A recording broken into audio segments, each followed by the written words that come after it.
નમસ્કાર મિત્રો, જય શ્રી કૃષ્ણ. સ્વાગત છે તમારું ફરી એકવાર આપની ભક્તિ ચેનલ ખીમજી કાચરિયામાં.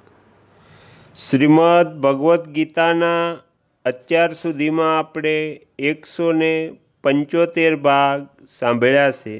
આજે આપણે 176મો ભાગ સાંભળીશું, જેમાં સાંભળીશું 5મા અધ્યાયના 17મા શ્લોકનું વિસ્તારથી વર્ણન.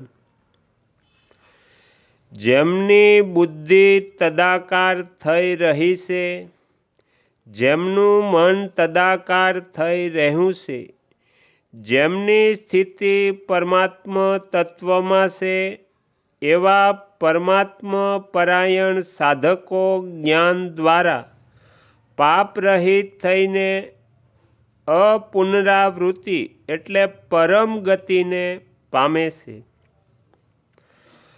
પરમાત્મા તત્વનો અનુભવ કરવા માટે 2 પ્રકારના સાધનો છે.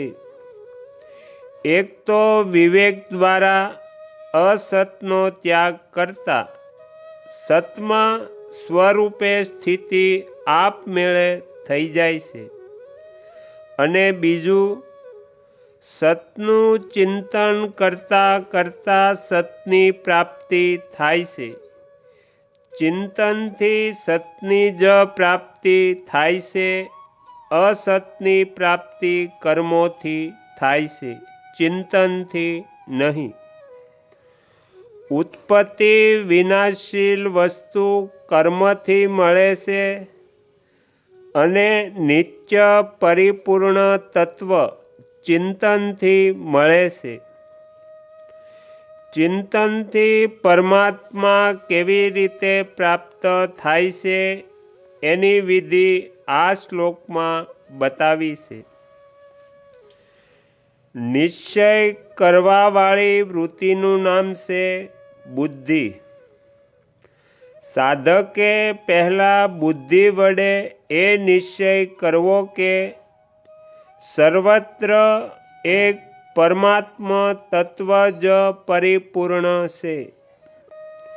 સંસારના ઉત્પન્ન થતાં પહેલાં પણ પરમાત્મા હતા, અને સંસારનો નાશ થયા પછી પણ પરમાત્મા રહેશે. વચમાં પણ સંસારનો જે પ્રવાસ ચાલી રહ્યો છે તેમાં પણ પરમાત્મા તેવાને તેવા જ છે.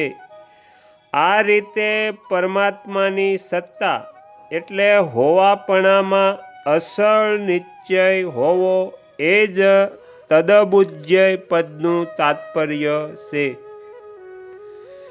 જ્યારે બુદ્ધિમાં એક પરમાત્મા તત્વનો નિશ્ચય થઈ જાય છે, ત્યારે મનથી આપમેળે સ્વાભાવિક પરમાત્માનું જ ચિંતન થવા લાગે છે.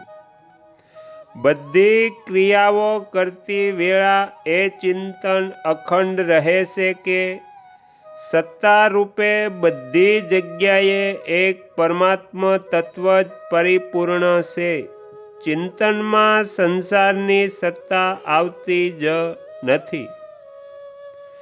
જ્યારે સાધકના મન અને બુદ્ધિ પરમાત્મામાં લાગી જાય છે, ત્યારે એ દરેક સમયે પરમાત્મામાં પોતાની જાતની આપમેળે સ્વાભાવિક સ્થિતિનો અનુભવ કરે છે. જ્યાં સુધી મનબુદ્ધિ પરમાત્મામાં નથી લાગતી, અર્થાત મનથી પરમાત્માનું ચિંતન અને બુદ્ધિથી પરમાત્માનો નિશ્ચય નથી થતો, ત્યાં સુધી પરમાત્માના પોતાની સ્વાભાવિક સ્થિતિ હોવા છતાં પણ એનો અનુભવ નથી થતો. પરમાત્મામાંથી અલગ પોતાની સત્તા ન રહેવી એને પરમાત્માને પરાયણ થવું એમ કહે છે.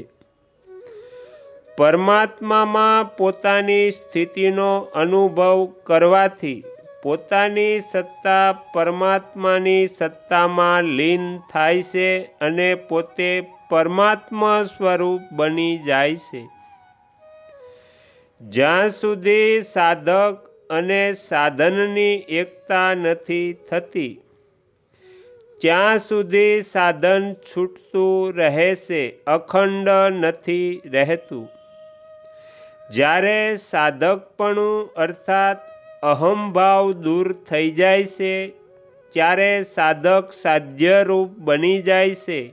કેમ કે વાસ્તવમાં સાધન અને સાધ્ય બંનેમાં નિત્ય એકતા છે. જ્ઞાન અર્થાત સત અસતના વિવેકની વાસ્તવિક જાગૃતિ થતાં અસતની સર્વથા નિવૃત્તિ થઈ જાય છે. અસતના સંબંધથી જ પાપ પુણ્યરૂપી દોષ થાય છે, જેમનાથી મનુષ્ય બંધાય છે.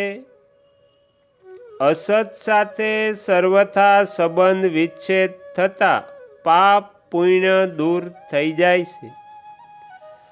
અસતનો સંગ જ પુનરાવૃત્તિ એટલે પુનર્જન્મનું કારણ છે.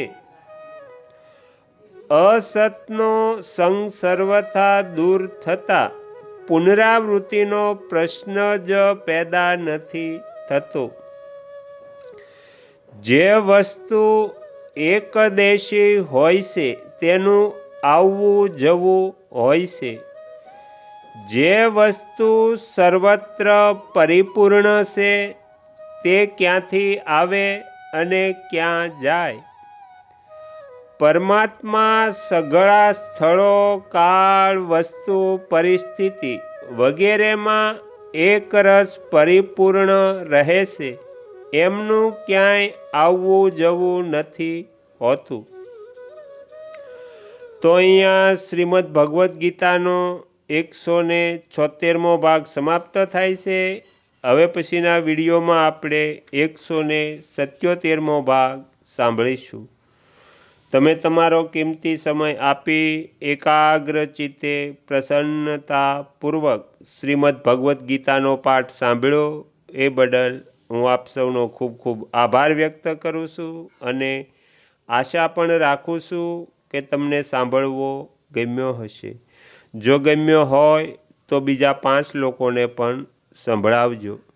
શ્રી સદગુરુ દેવની જય. આગળના વિડીયો જોવા માટે આ ચેનલને સબસ્ક્રાઈબ કરો અને જો આ વિડીયો પસંદ આવ્યો હોય તો લાઈક કરો.